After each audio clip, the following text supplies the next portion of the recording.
Daryl. And welcome to our podcast that doesn't have a name yet, but it'll have a name eventually. Wait, can we? I want to use my stage name.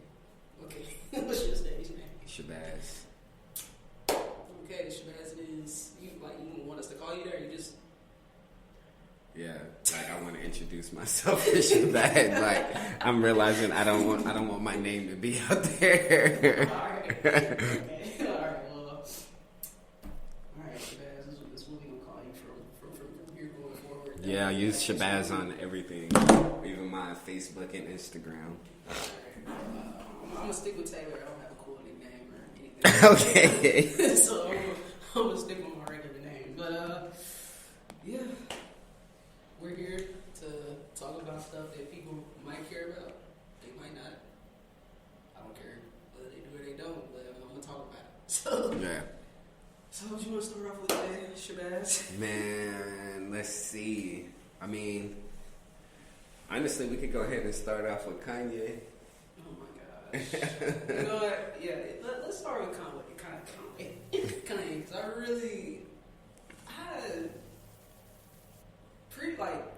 even like with the stuff he's doing now, like previous to all of this, like, I just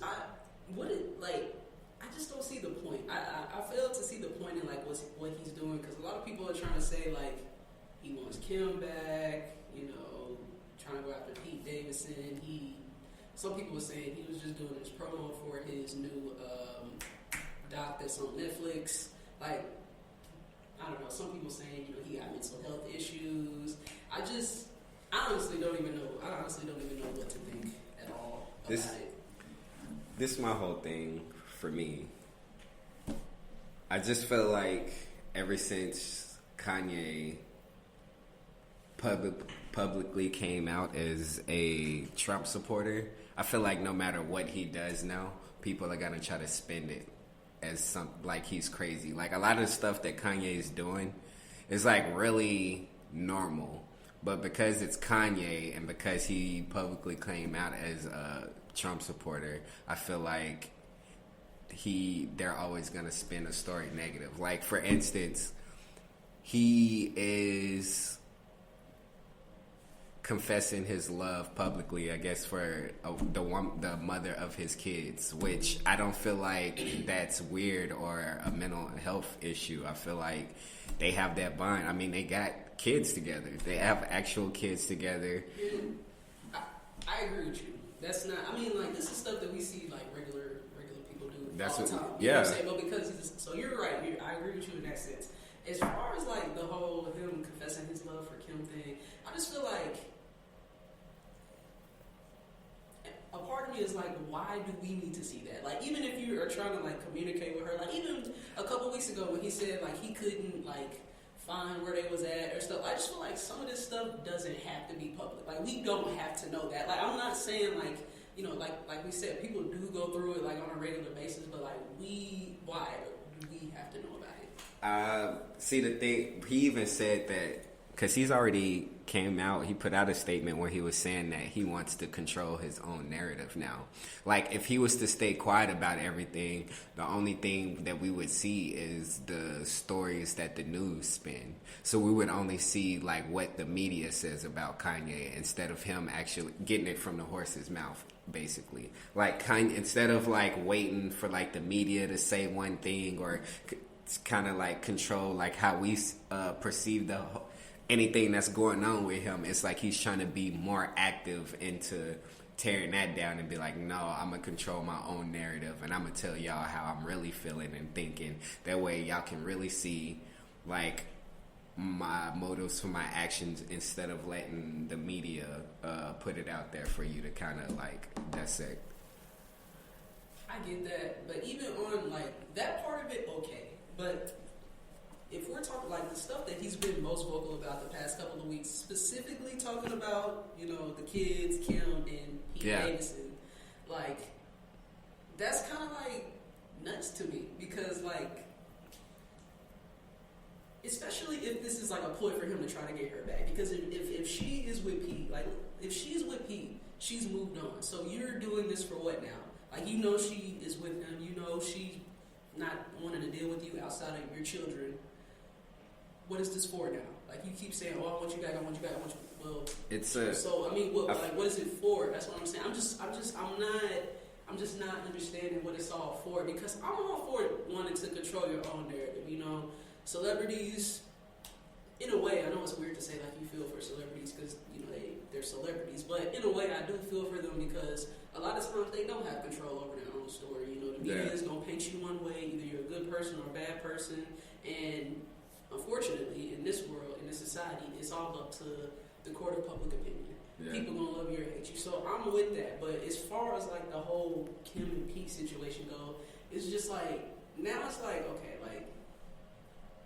Leave it alone. Like it's like a broken record. You know what I'm saying? So I just feel I don't know. I can see that in a way, but yeah, I can see it in a way where it is get repetitive and everything. But I think Kanye is also at the same time he's trying to change the narrative, I guess, for a lot of black men in general who are actual good dads, but he's showing like even if you are, because especially like with black men, like we got the black men have the most stigma of like not raising their kids and stuff like that or being in their children's life, and he's showing like how much he does care about his children and how much it means to him to be a dad and everything. And he even exposed some situations where it's like at first, like Kim wouldn't even drop the address, or he couldn't get the address for his daughter's birthday party. Apparently Travis had to give it to him or whatever. Like he had to go that far just to get to his own daughter's birthday or whatever the case may be. And he's trying to be in his daughter's life. I feel like even if people have stuff going on or whatever, even if you might perceive it negative or positive, I feel like at the end of the day, you got to think about that child, and you know, whether everybody's not going to be perfect, but that child is still going to need their parents in their life.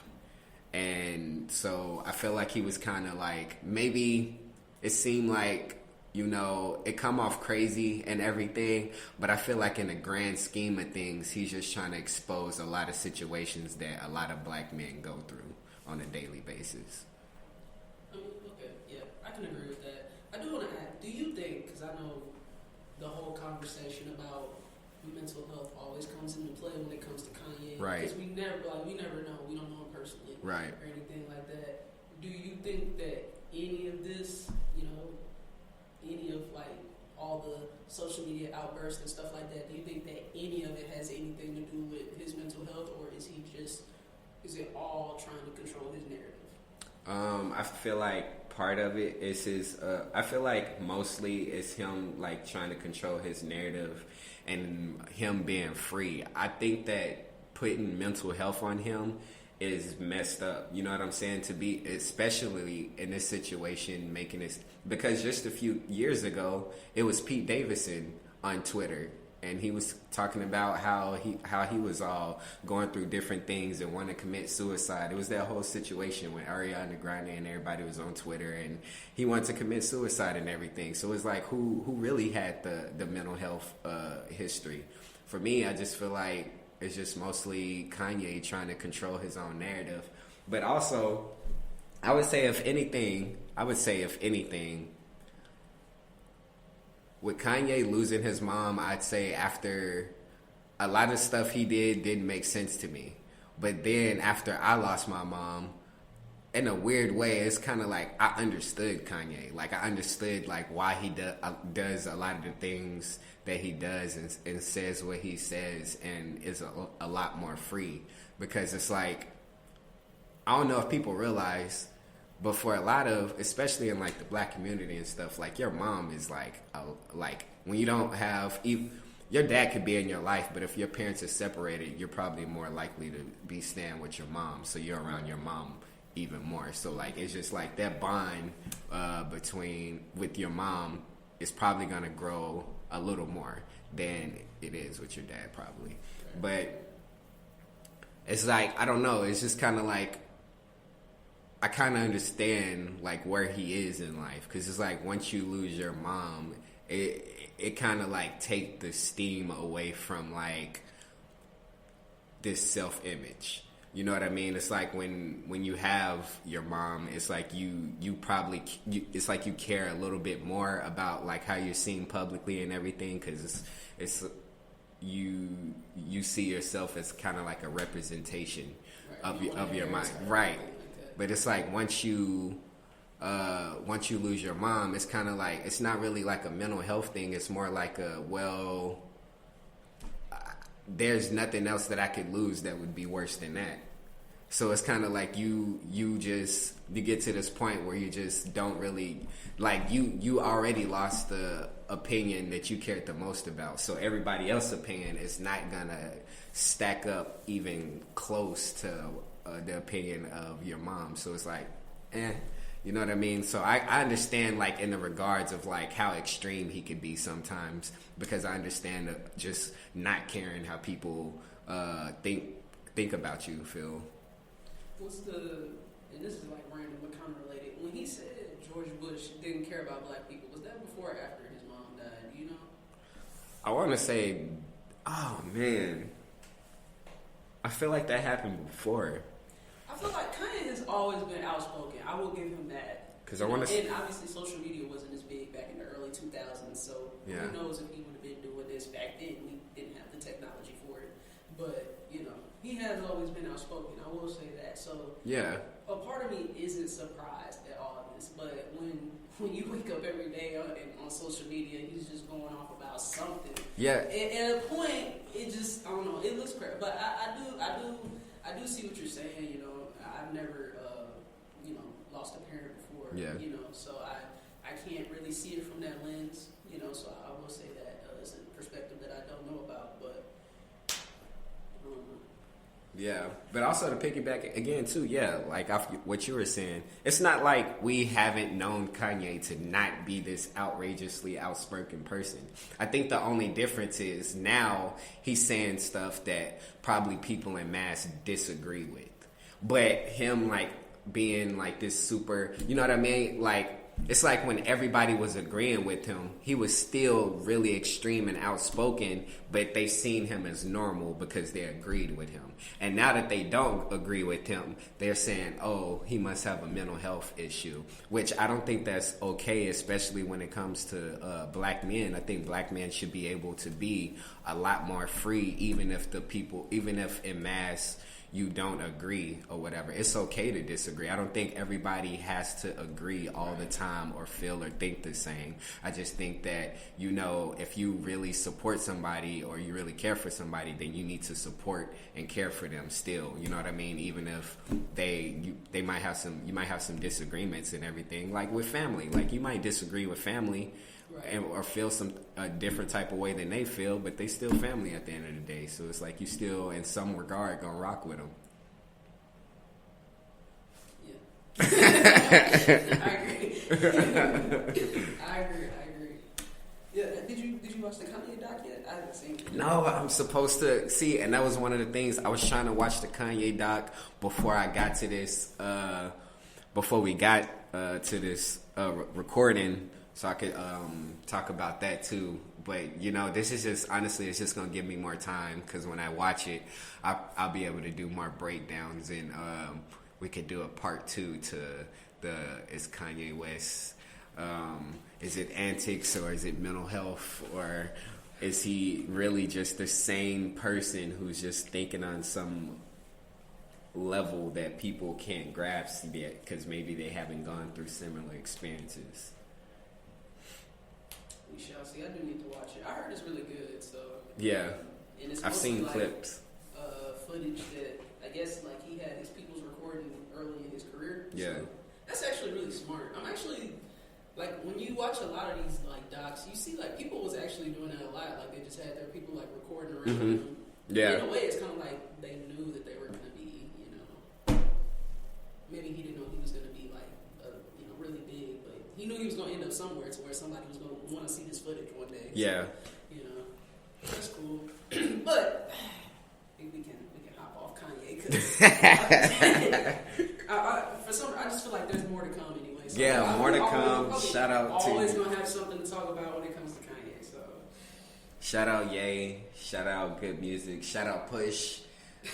He got that's if you want to segue into anticipated albums of the year. Sure. Obviously, I feel like Donda 2 is definitely an anticipated album. Did but you hear when he said it's only gonna be available? Yes. Like, yeah. What is it? Stem Player, which is $200.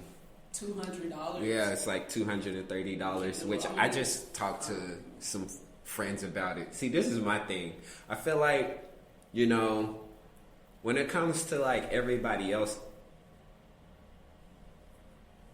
putting out things that might be overpriced is kind of like normal. People see it as, but I don't know, for some reason when black people do it, it seemed like, oh, it's too overpriced and everything. But honestly, if we really want to be honest, I've seen some artists put out some things that were way more expensive. Like just what was it? I think it was 2014 or 2015 maybe. It was somewhere around that time. Maybe 2016. Well, I want to say 2015. Around that time, Nipsey Hussle, he put out a project where he was selling each unit for $1,000, and Jay-Z bought 10 of them to support him. And that was for $1,000. And Kanye, not only can you make beats with the product that he's putting out, but you're also getting part 2 of the album. So it's not like you're paying $230 for just his album. It's like you getting the product where you can make beats with, and you're getting the album. And $230, that's way cheaper than $1,000 project. So you're gonna pay the money to hear the album and everything? I might, just to support Kanye and to support, I feel like every time black people put something out, I don't think we should be like, oh, that's expensive and stuff, because black people support all other types of businesses and everything. Like, we spend our money all elsewhere. It's like, why not ball out on a black person? Why see it as, oh, that's super expensive and everything? Like, why not? Why not see that black person as worth it? Like, yeah, like you need to be like that. Well, I'm not buying it because it has honestly really doesn't have anything to do with the price. I mean, because not that I'm balling or anything like that. $200 is not that bad. I mean, but I've been like down to one, so I'm not really in a rush to listen to the second album, and especially since it's gonna be on something that I don't plan on using anyway. Like, I don't make beats, so I mean, like I'm just not really interested. But I mean, I would listen to the album. I mean, if I heard it somewhere, but like I'm not paying that to listen to the album that you gonna get the leaks, may or may not like. You know what I'm saying? But I don't know. But it's like things like that are for like people who are like big fans, not just like people who are just kind of like, for the core fan base, not the people that's just kind of like, strolling by and things like that. Like those types of moves are for more core fan bases, which and honestly, it's probably a lot of his core fans that are going to buy it. So he's definitely like going to make some type of a profit off of it. It's not like I said, $200 really is not that bad compared to what other people be putting out and shit like that. So, and kudos to the people who are going to buy it, yourself, and Steven probably going to buy it too. So, but also I wish Steven was here so we could talk about because he's a big Pusha. I like Pusha T, but I'm not gonna say I'm like the biggest Pusha T fan. But I am anticipating his new upcoming project because he dropped a single called Diet Coke, and he had visuals for it with Kanye in it, and I thought that it was great. I thought the song was fire. I think that for somebody to for years rap about the same content but could basically, it's a testament to how good of a writer he is. To be able to talk about the same content over and over, but write it in a way that every time you hear one of his songs, it's a new, refreshing take on it, I think is really good. I know I heard a lot of people talking about how, not that they were sick of Pusha talking about coke, but just like, I heard some discourse about how, that's all he's been talking about his whole career. And in my mind, I'm like, I kind of agree with you. If it ain't broke, you know what I'm saying? If that's what you're good at, and you know you're good at it, and like you said, every time you can make it sound new and turn it into your own thing, then have at it. I don't see an issue with it. I'm not the biggest Pusha T fan either, but yeah, I would say that would probably be one of the reasons why I'm not the biggest Pusha T fan. I'm a fan in a sense. I love the way he puts words together. I love his rapping ability. I love when he collabs with Ye and everything. And I think good music is a really good fit for him. But I would say that the thing that probably lessened me of a fan was the fact that he doesn't really grow outside of his content and substance. Like as far as being like a coke dealer.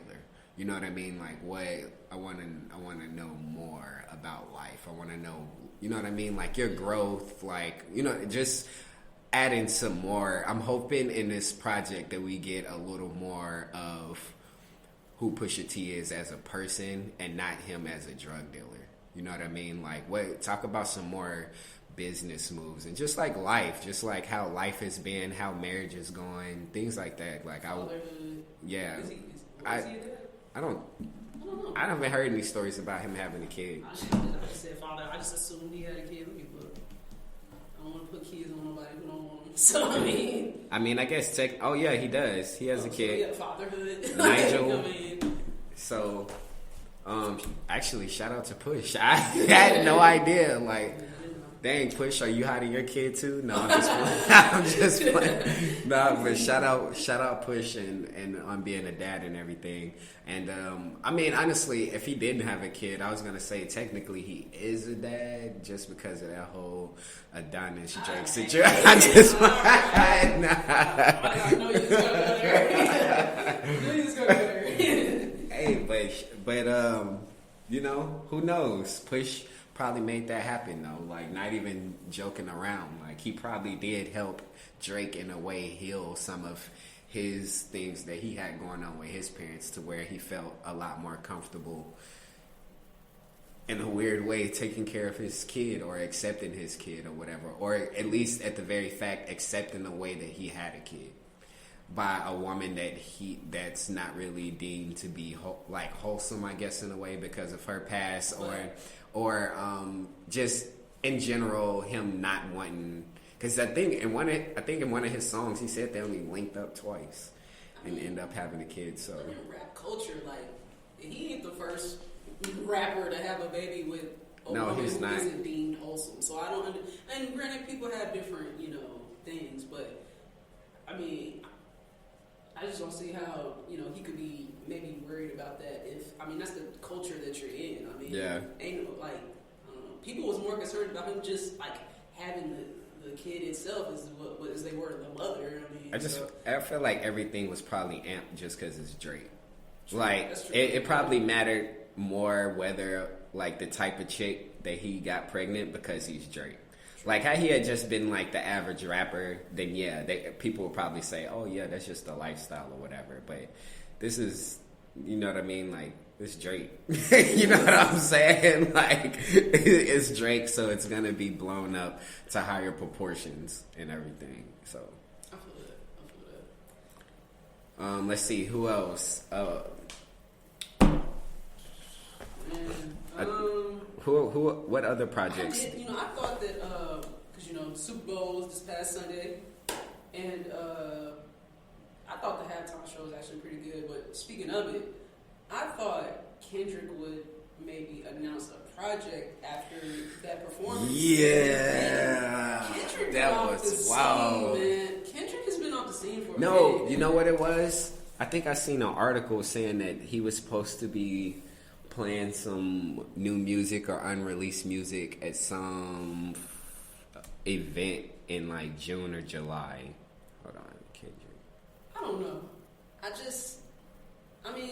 I'm not mad at him. I'm never mad at an artist taking their time, on music, because that's what you want. You know what I'm saying? I don't want anything that's rushed and put out just to, for a money grab or, because, a certain trend is hot or something like that. So I'm not mad at him taking his time. It's been a long ass time. Right. So Pigeons and Planes on Twitter said that Kendrick Lamar is set to perform at Milano Summer Festival in June. And according to the festival's website, he'll be performing new music. The website says in Italian, woo. I do not know how to speak Italian. Which, whatever it says, translates to where he will play the pieces of the new album. So, June 23rd of this year, Kendrick will be previewing new music. What we thinking about? What are something? Let me see how to put this. What are you hoping for or expecting on his new album? Well, just the type of artist that Kendrick is, you already know that. I think pretty much any album or project that he's put out has always been geared towards, the black community and, everything like that. So he's been gone a long time, and since he's been gone, we've had so much happen. Yeah. The George Floyd situation, other shit. So I know he's probably gonna touch on that. We'll probably get, a single that's, for the radio and stuff like that. Have some, I don't know who he would have on it or anything like that, like any features or anything, but so we'll probably get a single or two singles, that's for the radio that people can turn up to and everything. But yeah, I'm expecting conscious. I mean that's just that's what I always expect from Kendrick. But I mean he might surprise us. I don't know. I'm definitely expecting conscious. I'm definitely expecting black in a sense of like promoting black, whether that's artists or businesses and things like that. I'm definitely expecting him to still be in that mindset. I'm hoping he touches a little more though on, I guess, politics in general, but not one, like touches on politics, I guess, but on both sides. You know what I mean? Like I want to see him touch politics on both sides of the spectrum. You know what I mean? Like as far as just as an example, like what's going on with the Republican Party and the things that is not working for black people and everything, and the things that's going on with the Democratic Party and the things that's not working for black people. And I don't know, I'm just kind of curious to see his take on some of these promises that were made that's not happening and everything. And like them damn student loans. Yeah, like, and I'm tired of this shit, man. and that's just like one of many. You know what I mean? Like HBCUs are being affected all over the country. The HBCU shit is like crazy. Like, ain't it been like bomb threats and shit? Like, yeah, it's been a whole bunch of stuff. So I just want to know, like, how he feels about how this current administration. Like, I feel like Kendrick has a very powerful voice, and so whatever he says, people are gonna listen to. And so I feel like this album is definitely a huge, I'd say in a way, like it's a huge responsibility coming up. Like, not just, oh, we want some new Kendrick music, we haven't heard from him in a while, but it's also like he has an actual powerful voice.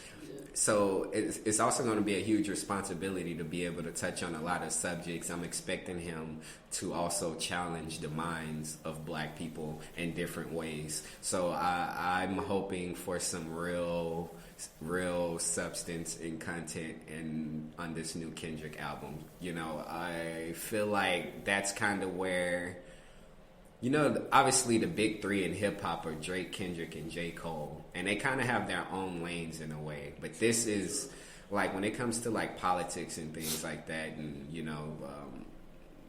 the black image, that's definitely Kendrick's lane. And so I feel like this is where he's gonna be able to rise to the occasion. You know what I mean? I don't think he has to come back sonically and be all different, and you know what I mean? Like, that's more of Drake's lane when it comes to like that type of, when it comes to singles. Like, Drake's kind of like the single guy, for sure. Yeah, but Kendrick is more of the, J. Cole is kind of like a little, for me, J. Cole is like a a mesh of both, but he doesn't. He's not too proficient in either area. I agree.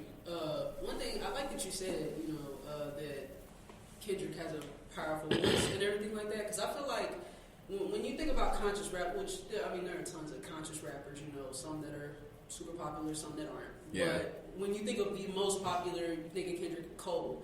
And I like that you said Kendrick has a really powerful voice, because when you think about like him compared to J. Cole also has a powerful voice, but I feel like Kendrick has a way of appealing to the masses that J. Cole doesn't. Yeah. You know what I'm saying? J. Cole's, extremely popular, don't get me wrong, but Kendrick, you know what I'm saying, he kind of has the ear of, white people, black people, all different cultures, and I feel like that's something that J. Cole doesn't quite have. Not that he can't get there, but right now, I just don't think he's there, yet. And so... I think I'm sorry. I think part of that too is the fact that it took a long time. Like just recently on a new single, Benny the Butcher featuring J. Cole, Johnny P's Caddy. Just recently on that song, that J. Cole labeled himself like the GOAT or like the best rapper alive and stuff like that. I feel like part of that image on why he hasn't grabbed the ear of the masses as like Kendrick did is because he wasn't as aggressive. Like, he's been very humble. You know what I mean? He was like the humble guy. And the thing about it is everybody likes the humble guy, but nobody truly respects the humble guy. Like, deep down inside, we all want the person that we're championing. We want that person to feel like they are the best. Like, we want them to say that they're the best. We want them to say and act like how we feel that they are. You know what I mean? So, like, when people love when Kendrick comes out and says he's the best and everything, you know what I mean? Or that's kind of like watching your favorite ball player, and then, afterwards they do an interview and talk about, just, I'm the best, can't nobody hold me, things like you love to see, you want to see that. And I feel like since J. Cole just started recently doing that, I feel like he will be on the upcline to be able to get there. But, it's just like, out the gate, Kendrick's been like, I'm the best now. You know what I mean? So I feel like he was able to build up that image over a longer period of time than Cole. Yeah, I agree with that. Kendrick is definitely probably the most anticipated. Who else are we expecting music from or haven't heard from? Did you want to talk any more about the Super? What did you think about the Super Bowl performance? I thought it was cool. I thought it was the best Super Bowl performance by far. Like, hands down, it was the best Super Bowl performance. I was not expecting 50 Cent. I was expecting everyone. That was a surprise for me. I thought it was... I loved it. I thought it was lit. I would say my only discrepancy about the halftime show, for me personally, was the fact that each artist didn't have longer sets. I felt like if I could have got at least maybe a full 2, or I don't know, maybe not even a full song, but if I could have had each artist go through 2 or 3 of their songs, maybe their big hits or whatever, it could have been you know what I mean? Because 50 Cent alone, he's got a lot of songs. I mean, In the Club was huge, but he had other songs. He's got a lot of songs that people know internationally, and I felt the same way about... Should have did the Power theme song.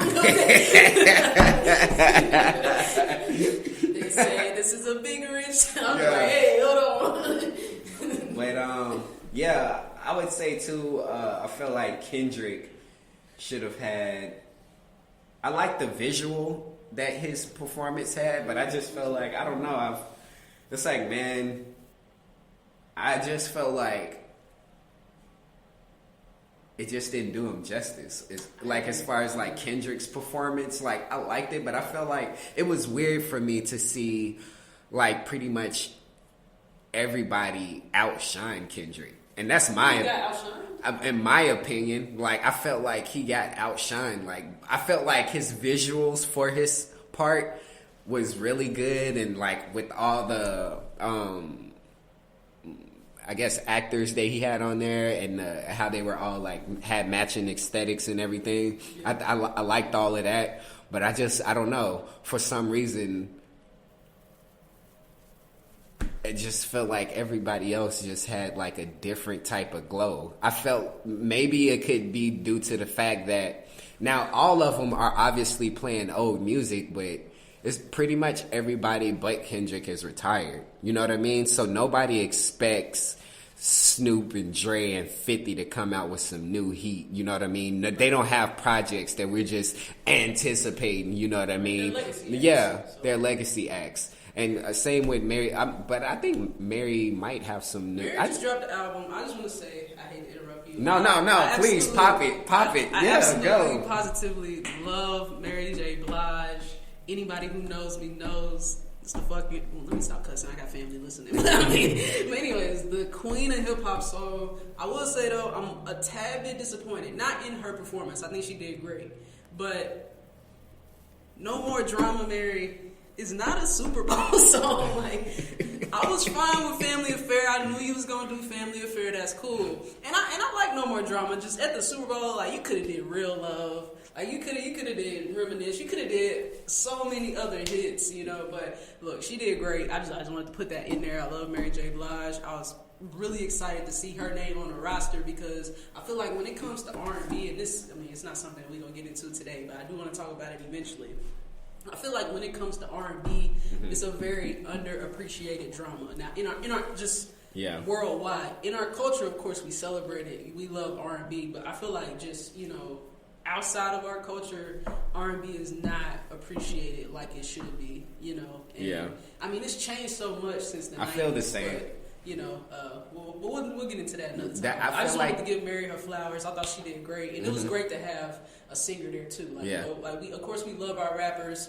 You know, we love our hip hop culture, but to have that R&B soul up in there too, she earned that. Like, I agree. She's a legend. I agree. I just wanted to say that. No, I wholeheartedly agree. I'm glad they added. I definitely think Mary added a lot of soul and like that soul and that represents, I guess, like this idea of black essence. Like, I think she definitely went out there and had like this magical energy to her that most people would see. Like, when you see black people in a positive light, that's kind of like the vibe that she was giving off, was like this kind of like magical, like uplifting energy where you like soul. Yeah, I'm with you. But I want to say, before we continue, to piggyback off of the I guess how R&B has changed. I definitely think it has, the soul aspect has been watered down a lot, and it's more about,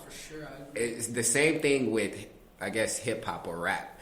It's kind of like, it's watered down, and it's more like gimmicks and the stuff that you have on for a music video, and like the cars, and you know what I mean. It's not really like that soulful, like, love feeling. Now, I'm not gonna say, and that's just like in general. Now, there are definitely artists who are putting out like these soulful, like type, like Ari Lennox is an example.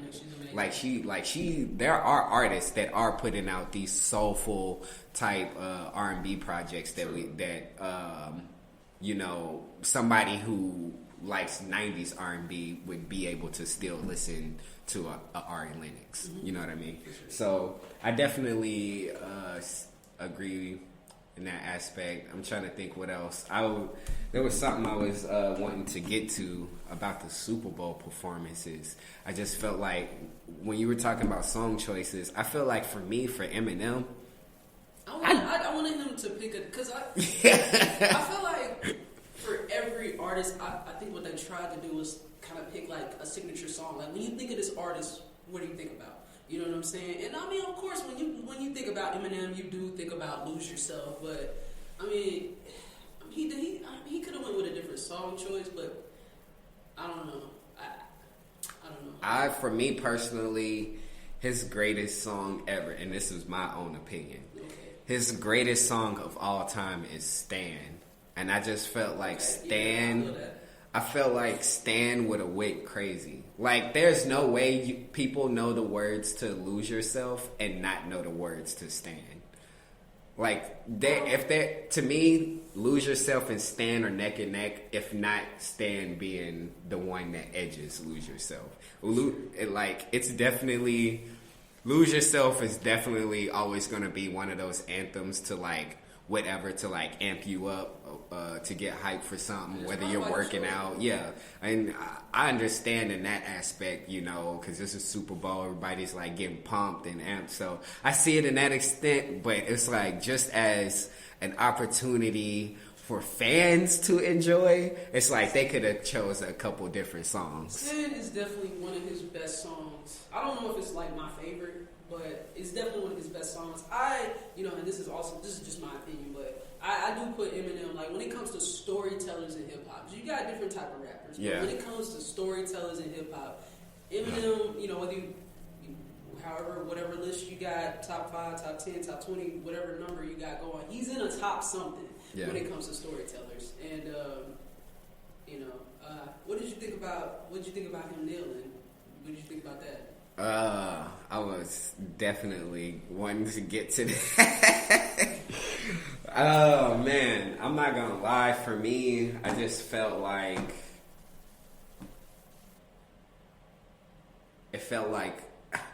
quote unquote white privilege. Like, think about all of the penalties that people in the past have gotten for doing shit like that, and nobody's spinning Eminem in a negative light for kneeling.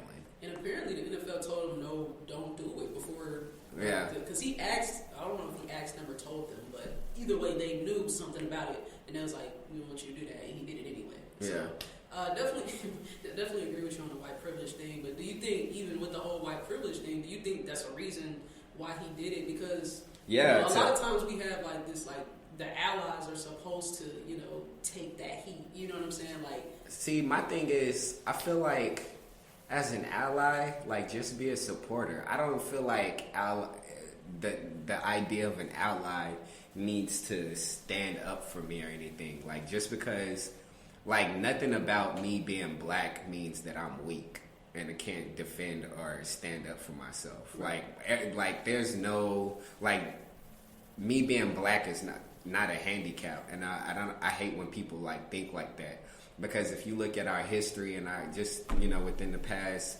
70 years or so or whatever, like, black people have been strong.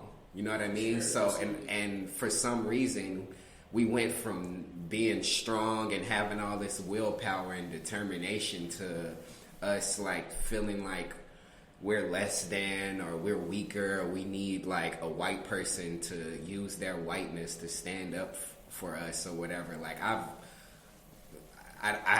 just really don't like the fact that there are people that think that being black is somehow a handicap, or somehow like a white person, because they're white, they can like get away with more, they have more power, and they want to try to use that to be our white Jesus or whatever in a situation.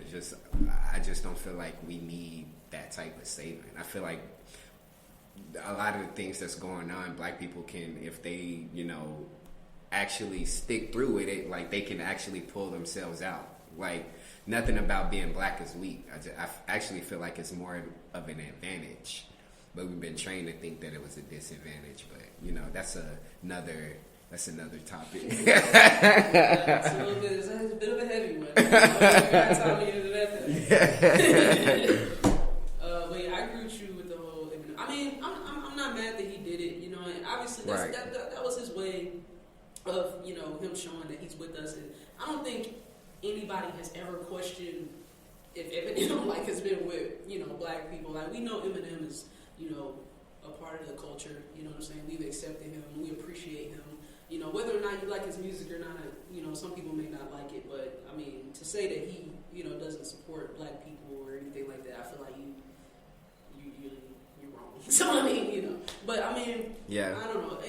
But it does. It can get to a point though where it's like a person's doing so much to where it kind of feels like it's pandering. Oh, for sure. It's like I'm not gonna that's bad, though. Like, yeah, it's like part of me. Like, when he kneeled, part of me was like, okay, he's trying to show his support for black people. But then the other part of me was like, He probably got an album coming out.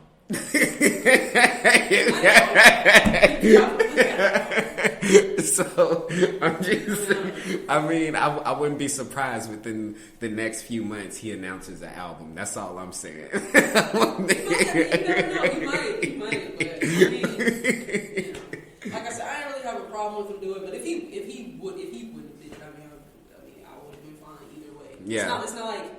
And then also, it's not like this big thing was over Eminem deal. Like, yeah. Okay, Eminem deal. You know what I'm saying? So, it is what it is. But overall, halftime show was dope. I do think it was probably the best halftime show. For sure. Sure. And I don't care if I'm biased. It was the best. It was the best. It was the best. For sure. But yeah, any more anticipated albums? But what are we expecting? Let's see. We got Kanye, we got Push, Kendrick. I'm expecting, maybe not an album, but I am expecting a few more features from J. Cole. I'm expecting him to do a little more rapping this year for sure. Like, didn't he say he wasn't doing features no more? He just did a feature, so I'm not sure. I could have swore he said he wasn't doing no more features. Maybe not features, but just songs in general. Like him going back on his wave of just like dropping music left and right. That's what I'm hoping for him. He don't have to drop a whole project this year for me, but I do want him to be on some more songs, like popping his shit like he the best rapper alive. Like I want him to keep that up. Like I don't want that to be a one and done. J. Cole, you better keep rapping like you the GOAT. That's what I want from you. But I'm gonna go ahead and go out on a limb and say Eminem definitely has an album coming out soon. Maybe by the summertime or something, because I think it's been a little minute since I think the last time he dropped. Was it Music to Be Murdered By? Yeah, I think that was 2020. We were still in school when that came out, so it's definitely been a minute. That was like 2020, I believe. So it's been a minute since. He also dropped the deluxe, like, too. So I'm not gonna lie, I ain't heard the deluxe. I haven't even. I'm just saying, like, I don't know if he's counting that like as because the deluxe was like pretty much, if I'm not mistaken, all new songs. I don't know. Like I said, I didn't listen to the deluxe, but I do know that he dropped that and a deluxe. So I don't know if he's working on anything or anything like that, but we'll see. If he does drop another album, we'll be here to talk about it. So. I think Lil Baby for sure is gonna drop an album this year. And I think it's gonna. My thing is, I want to know where Lil Baby like kind of like goes or grows from where he's been, because he's definitely showed us how versatile he can be with putting out music. Like he's definitely out of like a lot of the, I guess you could say, newer age artists. He's one of the ones for sure that could be more versatile with his content. He showed that during protest in 2020. Yeah, what was the name of that? Was it just Black and White? It was. Yeah, I remember that song. And actually, like, when that came out, I mean, I don't want to say that I was surprised because I thought he could rap before then. So it's not like I never thought that he could rap, but I was like, okay, this is something from, the content that he usually raps about, Yeah. You don't really expect that, from a rapper like that. So, it was really cool to hear. But I like it. I think he can rap. Yeah, it's called The Bigger Picture. The Bigger Picture, yeah, that was a good song. But probably so. I'm gonna be honest, I don't keep up with as many like these more popular artists as you do. So you probably are expecting more music from more people. Well, I want to say it's like I'm a Lil Baby fan, but it doesn't matter who like how popular artist is. It's like every day more and more artists are coming out and putting out some good music. So it's like it's kind of hard to stay. We're not in a time where it's easy to stay focused on just a couple artists anymore. It's like there's so many ways for people to put out music now, and so many artists coming out. It's just hard to, the attention span is small. That's why you see a lot of people telling artists to keep putting out music, because like just because you put out a song or two or maybe even a project that people really like, it's like every second of the day somebody is trying to take your fans. Like, so it's like you gotta keep up. And I think Lil Baby is one of those ones who's able to keep up because He's very versatile with his content. He can talk about the lifestyle. He could talk about the streets. He could talk about, having money and the cars and all of the materialistic things. But he could also talk about conscious topics too. And for me, that kind of like solidified my expectations for Lil Baby's next project. I'm not expecting Lil Baby to go full-fledged conscious, but I am expecting him to incorporate it somehow in his project. I just feel like I think that every project we want an artist to grow, and I feel like that's the way I'm feeling with Lil Baby, and I feel like that's a lot of the way Lil Baby's fans feel about him too, is they want him to grow. So I'm expecting kind of like his album to be Drake-ish in a way, and by that I mean that it might not be centered on one thing. You're gonna get a little bit of everything. You're going to get some club singles. You're going to get the street songs. You're going to get some, I'm at least hoping we're going to get some conscious, like we're going to get some problems maybe with the family or his love life. Like I feel like we might get a little bit of everything of what Lil Baby's been through since he dropped My Turn. Yeah, I agree. We'll just have to wait and see. But yeah, I'm interested to see what he does too. I think overall he'll probably be fine. Like as far as what you said, as far as like keeping up and stuff like that, I agree. But I feel like in this day and age, because not all new artists have, if you've built like a core fan base, it's not like the early 2000s where like you release a single and everything like that, and the single is really good. Now we're waiting on the album. Like some artists, because everybody can't do this. Let's make it clear. Right. But some artists can just drop an album and be like, here you go, and their core fan base is going to eat it up. Yeah. They don't necessarily have to worry about appealing to the masses anymore or keeping up, because I know these people got me. Yeah, right. I don't got to worry about trying to go and you can't even, honestly, it's not that. I don't even know where you would go to promote music besides like radio interviews or anything anymore. Like we don't have outlets like 106 and Parker or TRL, but like nowadays, like social media, if you're good and you have a core fan base, right, you're straight. But you have to build that core fan base. Like you can't just be a random, right?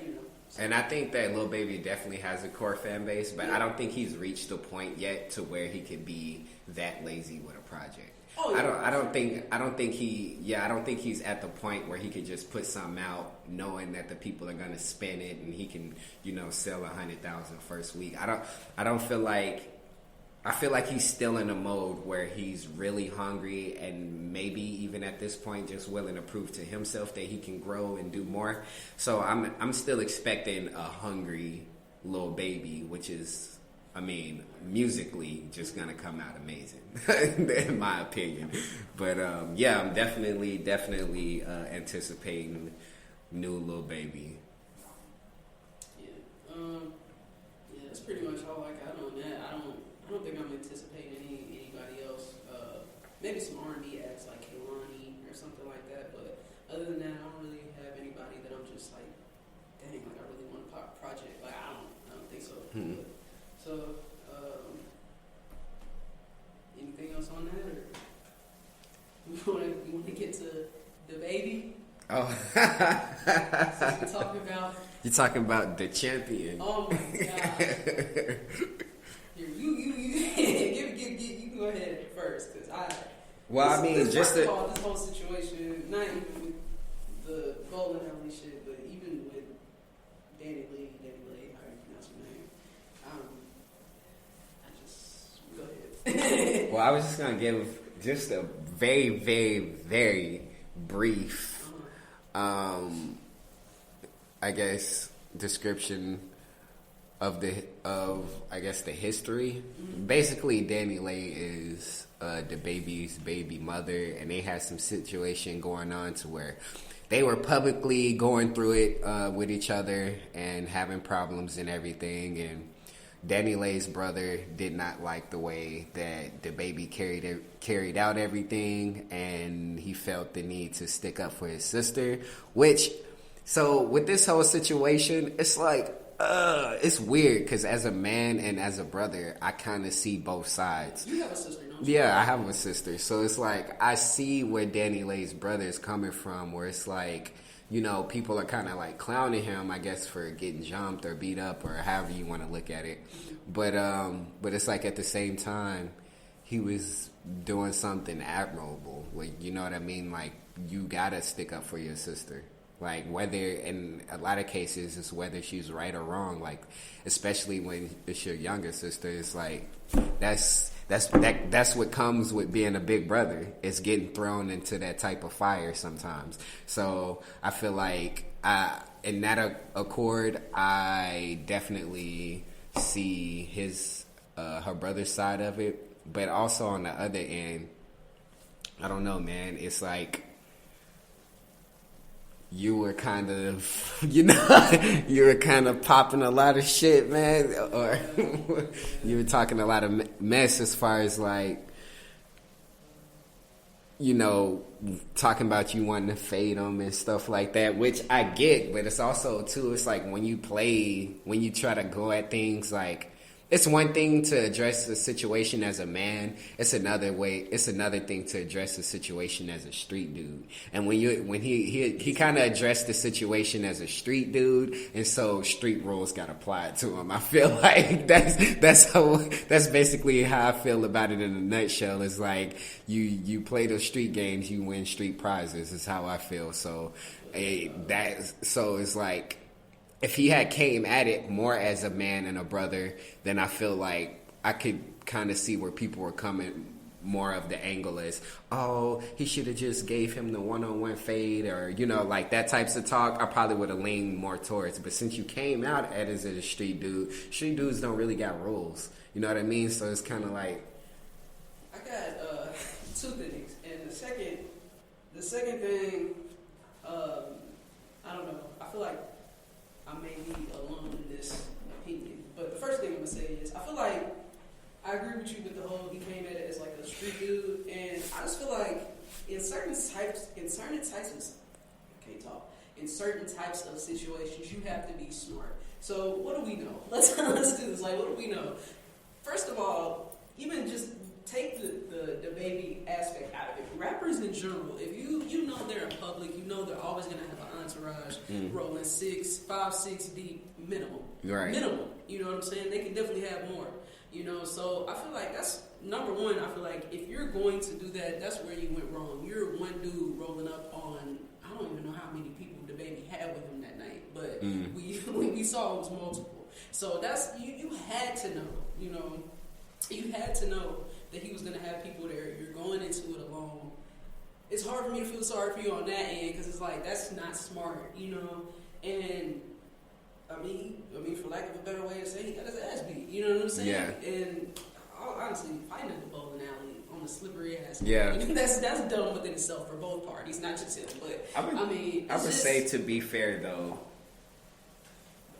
pun unintended, nobody's expecting somebody to slide on them at the bowling alley.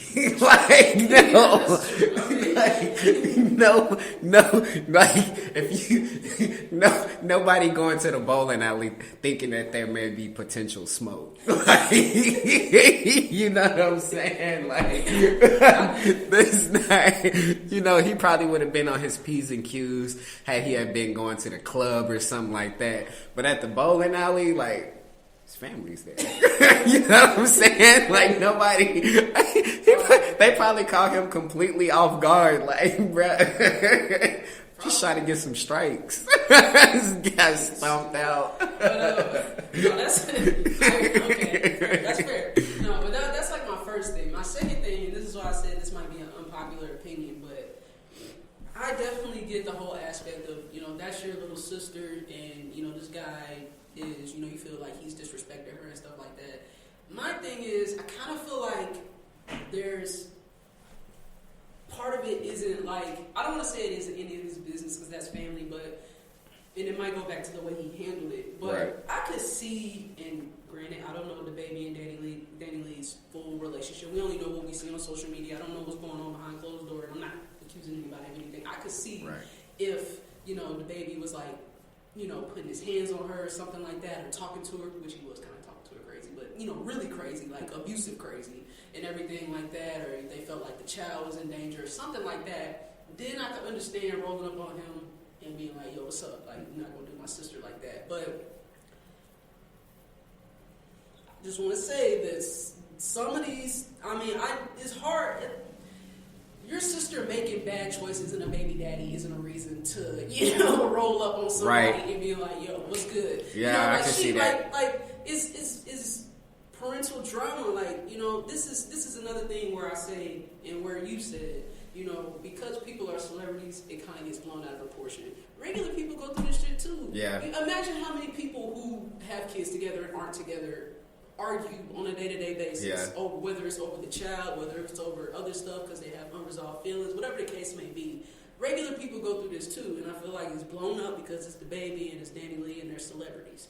You know what I'm saying? I just feel like maybe this wasn't the thing to roll up on him. Like, it's so, like I said, if it was a more, serious situation, like if he was, doing some tour or something like that, then I could understand. But, them having drama on the internet and him, kind of embarrassing her feeling embarrassed, whatever the case may be, there's not a reason to roll up on somebody at the bowling alley and be like, because I have a sister too. Obviously it's different. Oh, go ahead.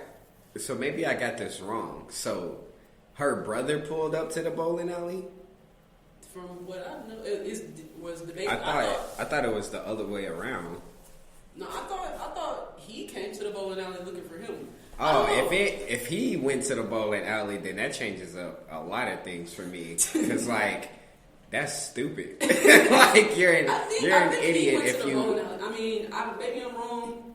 You have to be an idiot thinking that you're about to pull up on a street rapper expecting a one-on-one fade. That's what I'm saying. That's what I'm saying. Like I said, we can look into it, but I'm pretty sure he was the one who came to the bowling alley. Granted, Dababy, if I'm not mistaken, I saw a video. I think Dababy swung first, but I'm not surprised at that. Hey, all I know is it don't matter who pulled up on who. Danny Lay brother, when he looked up, all he saw was hands and feet. That's all he remembered was his hands and feet. But that's just how I feel about it. Like I said, I get wanting to defend your sister. Like I said, it may be a little bit different from my perspective because I have sisters too. I'm a woman, so if my sisters was to get into a situation with a dude, obviously I'm at a disadvantage. I'm not about to roll up yo, leave my sister alone. What I look like. It's not gonna go over well. It didn't go over well for him, but it's so maybe I would approach that situation different or just try to do something different. So I can't look at it from a lens. I'm not a man. I don't know what it's like to want to protect your baby sister. I don't know. I've never been in that situation, but I'm just saying. Y'all gotta be smarter out here. Yeah. Okay, Brandon Bills, whoever thinking about the random dude at Kroger who feeling like, you want to pull up on your sister's baby daddy, don't. Be smart. Or at least bring some other people with you. Because it's just, don't get embarrassed out here. All right?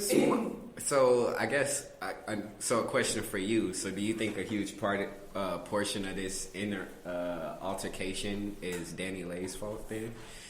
For just based off the fact that how you were saying that, he can't control the dudes that his sister interact with, and she make her own choices in men and things like that. But as a brother, you're gonna want to defend your sister. So do you think that she probably should have done more to probably kept her brother out of a situation like that? And like I said, and I don't want to get it twisted. I don't want to make it seem like Brandon Bills is dumb for wanting to defend his sister. By all means, family is family. You're going to want to protect them. And like I said, that's why I said, if this was a more serious situation, if she was getting beat up or, if he was abusive, 100%. Take care of business. But like I said, social media drama and your sister being embarrassed, is not a reason to want to fight somebody. I'm sorry, but you had a kid with him, you know what I'm saying? Some of these, things, you got it, you had the kid with him, now you're going to have to deal with him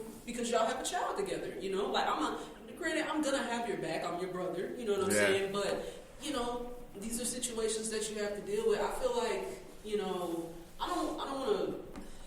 I don't know. I don't know what to think about. I don't really have an opinion on Danny Lee. I mean, I don't know. I don't really have an opinion. A topic for another day. Yeah. Women and accountability. We'll talk about it. We for sure will talk about it. But also, I do want to say, we can kind of move, because I don't know how much time we have. Right. We can kind of move off this topic. But I want to say this about that. Prior to Dababy getting with Danny Lee, we kind of saw how he dealt with women in public. You know what I'm saying? If I'm not mistaken, correct me if I'm wrong, you know, he cheated on his baby mama and got another girl pregnant. Like, you know, so we've seen his dealing with women. Now, whether you think that's a bad thing or not, we're not getting into morality here. Right. We're not getting into morals and values. But we've kind of seen how he's dealt with women. Sure, Danny Lee has saw how I'm pretty sure she saw it, you know. So, I mean, maybe not. You knew what you was getting into when, you know. But granted, when you love, I don't know if she loved them, but when you love somebody, when you have feelings, that's a better way to say it. When you have feelings for somebody, sometimes you're blind to, you know, all the BS. You know what I'm saying? So, like I said, we can move on from this topic. Brandon, you're dumb. I'm sorry. Danny Lee, get it worked out.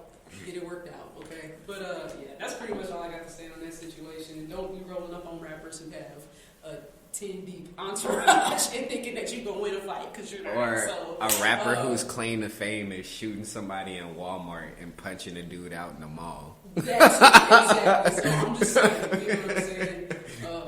Yeah. We only got like 20 more minutes on them to come kick us out. I doubt they will, but did you want to get to the crack pipes or what else? No. Also, I know we done with the Super Bowl, but Arkansas, I don't know the lady's name, but apparently like a black woman from Arkansas choreographed the Super Bowl halftime show. Shout out to her. We can look up her name real quick and give a shout out to her. I will pull up. I think I got the tweet saved. So a tweet by Jamie Scott put out, this Super Bowl halftime show was choreographed by a black woman from Arkansas. We're so proud. Fatima Robinson is the name of the choreographer. Described in the New York Times as one of the most sought after hip hop and popular music choreographers in the world. Shout out to Fatima. You did an amazing job. I thought it was great. So shout out to you. And from Arkansas, so that makes exactly home team for sure. So that's, and maybe in a way too, like that's why the Super Bowl halftime felt so much greater to me than the other ones, because maybe, but I didn't know, you know, that the choreographer was from Arkansas, but maybe I was getting that Arkansas energy. Maybe I was like, man, some feel like home about this. Wait, none of us from Compton, none of us from LA. Like, oh, wow. Right. Somehow this whole performance is West Coast, but it's feeling like home. It feels like the South, you know? Yeah. Nah, for real though, she did a great job. Shout out to her. Yeah, that was fire. For sure. Last topic, what you want to talk about? We really did everything except that, so.